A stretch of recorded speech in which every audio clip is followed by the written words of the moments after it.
Are you a new crocheter and you've never started a project in rounds and you're not sure where to begin? I have 3 different ways to start a project in rounds to teach you today. So let's get started.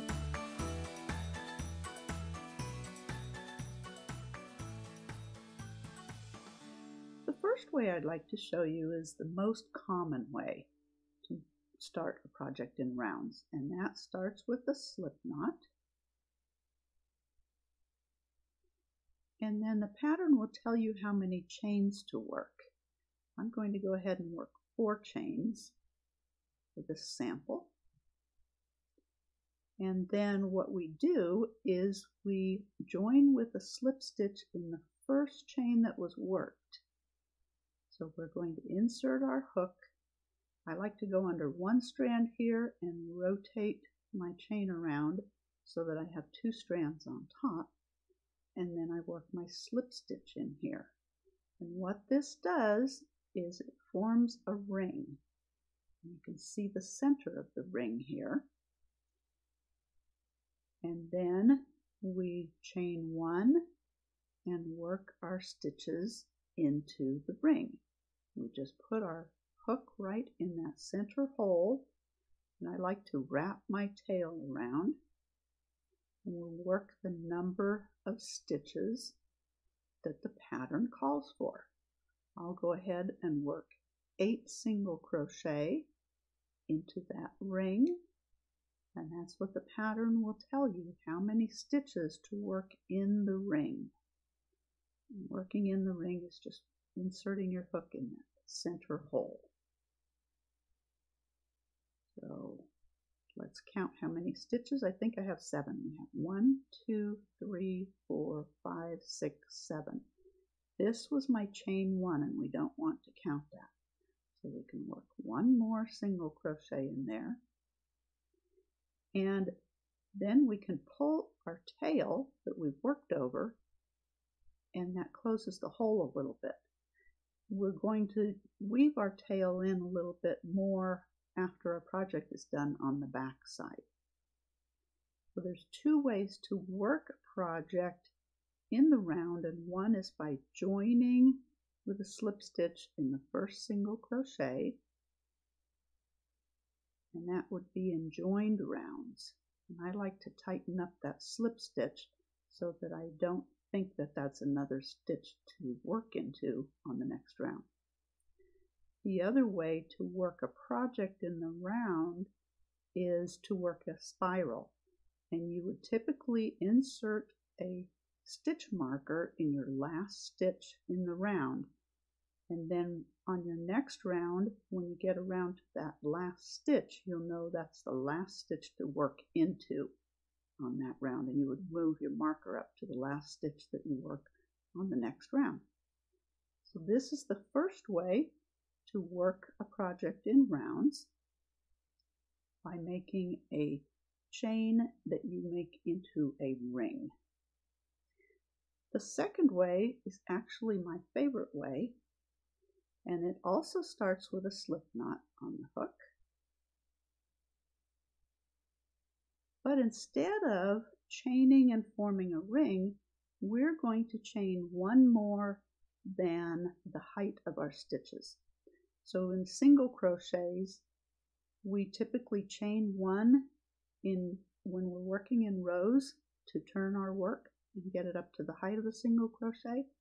So we're going to chain 2 in this method, which is 1 more than what we would chain on a single crochet row. And we never insert our hook in the first chain from the hook. We're going to work our stitches in the second chain from the hook, which is the first chain we worked, and we're going to go ahead and work the number of stitches in that first round. I'll work 8 stitches again like I did on the other piece, and you can see that they just start rotating around, and I start working over my tail as I'm working these stitches. So we just work into that second chain and keep working all of our stitches in there until we have enough. This is not enough. We have only 6 stitches, so we can slide those stitches over very carefully and work our last 2 stitches. This here is not a stitch. This was the second chain that I worked before I worked my single crochets. So we can count those. 1, 2, 3, 4, 5, 6, 7, 8. We don't count that second chain. And if we're working in a spiral, we put our stitch marker in here. If we're working in joined rounds, we'll join with a slip stitch in that first single crochet. We can pull on our tail a little bit to tighten the hole. We can weave it in more on the back when we're done. Now, if the project is starting with double crochets in this technique, then your beginning chain is going to be taller. So you're going to still start with your slip knot, but you're going to chain 4. Because you typically chain 3 on double crochet rows. So we chain 1 extra. And these 3 chains will count as our first double crochet. So if our pattern says to work 11 double crochet in the 4th chain from the hook, we're going to insert our hook in that chain under 2 strands, pull up a loop, and then finish our double crochet. And we will work the number of double crochet in that 4th chain from the hook that the pattern calls for. And our double crochets will start going around just like our single crochets did. And if we're working in joined rounds, which we probably would be in double crochets, then we're going to work into that 4th chain that we started with. These are our 2 double crochets here, and we would insert our hook under 2 strands of the chain and do our slip stitch to join in that round. So that's the second way. The last way I'd like to show you is with a magic ring or magic circle. And this method does not start with a slip knot on the hook. You're going to form a ring or a circle of yarn with your yarn. So take your tail in your hand and wrap the working yarn around 1 or 2 fingers. And then cross it over the tail.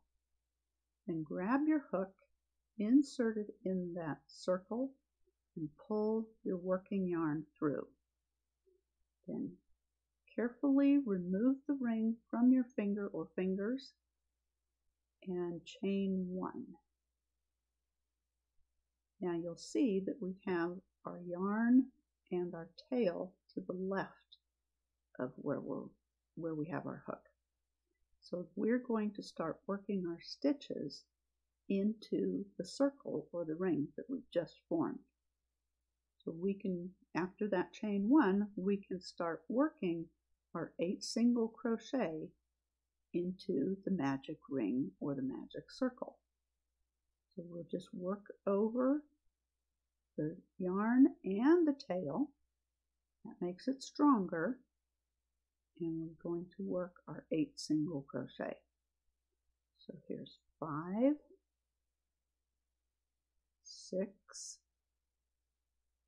7, and 8.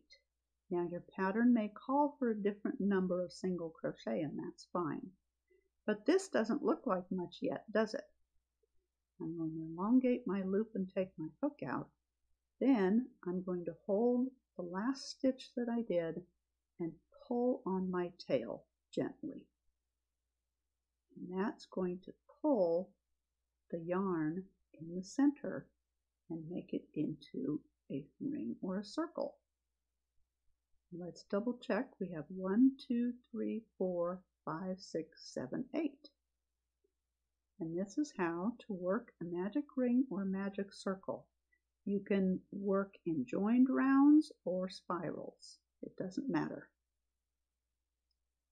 And these are the 3 different ways to start a project in rounds. We did the first way with a chain to form a ring. We did the second way with a chain that's 1 taller than the height of the stitches you're going to be working. and we did a magic ring or a magic circle. I hope you've enjoyed this quick tutorial to learn how to confidently crochet in rounds. If you like this video, please give it a thumbs up and subscribe to my channel for more crochet videos. Thanks so much for watching, and I'll see you around.